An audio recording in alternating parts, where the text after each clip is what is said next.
Depuis le centre d'entraînement de golf UFO à Laval, voici notre conseil de golf avec Jérôme Blais, champion du circuit des professionnels du Québec pour la saison 2011. Bon, on va faire une bonne petite pratique aujourd'hui. Commençons à s'échauffer avec un sand wedge, avec des coups à une trentaine de verges, histoire de se délier les muscles légèrement et de garder les choses assez simples au niveau de l'impact. Simplement pour m'échauffer graduellement, une dizaine de balles. Par la suite, quand je vais bien me sentir, je vais juste augmenter la longueur de mon élan arrière jusqu'à demi-trois quarts et aller chercher de 60 à 80 verges. Pour aller chercher 60 verges. Je continue ainsi de suite. Une autre dizaine de balles. Pendant ce temps-là, je travaille mon rythme, je reste relax, je construis les choses de la bonne façon pour avoir un rythme plus facile plutôt que d'y aller à plein régime en partant et déjà être en situation d'ajustement et là, ça va moins bien, on frappe moins bien la balle, puis on est tout le temps en train de chercher qu'est-ce qui va pas bien.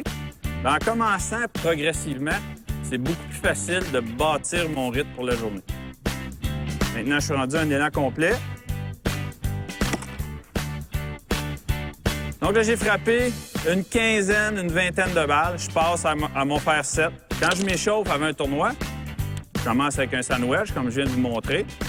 Ensuite de ça, je vais frapper 5 à 6 faire 7. Encore une fois, je focalise sur un bon rythme. J'essaie pas de forcer les choses, j'essaie pas de frapper loin. Je veux frapper bien la balle.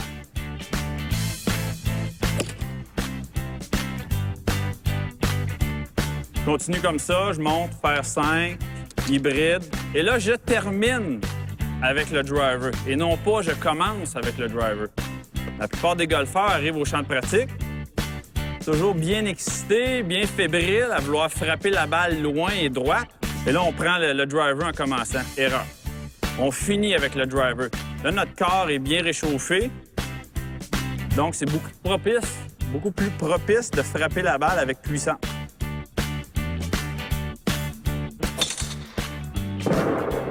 Cette technique d'échauffement, j'ai eu l'occasion et le privilège d'aller l'observer à Augusta le printemps dernier. Moi et mon ami Pierre, qui est venu avec moi là-bas, on est allé s'asseoir au champ de pratique pendant 2 heures lors de la ronde du dimanche. Tiger Woods, Phil Mickelson, Fred Couples, Dustin Johnson, les gars étaient tous là. Chacun des joueurs sont arrivés au champ de pratique, ont sorti un sand wedge du sac, ont commencé avec des petits coups d'approche. Et graduellement, on fait la même routine.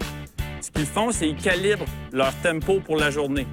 Le rythme de l'élan est vraiment important. Si on commence en essayant d'être puissant en partant, souvent, on frappe moins bien la balle et là, on tombe dans un état où est-ce qu'on cherche qu'est-ce qu'on fait de mal, plutôt que de bâtir graduellement un bon rythme qui va nous servir tout au long du parcours. Alors, si les gars du PGA Tour utilisent cette façon-là pour s'échauffer, je pense que c'est vraiment une bonne façon. Puis entre vous et moi, ça va vous éviter de prendre un mulligan sur le premier départ. Bon golf! Restez là après la pause.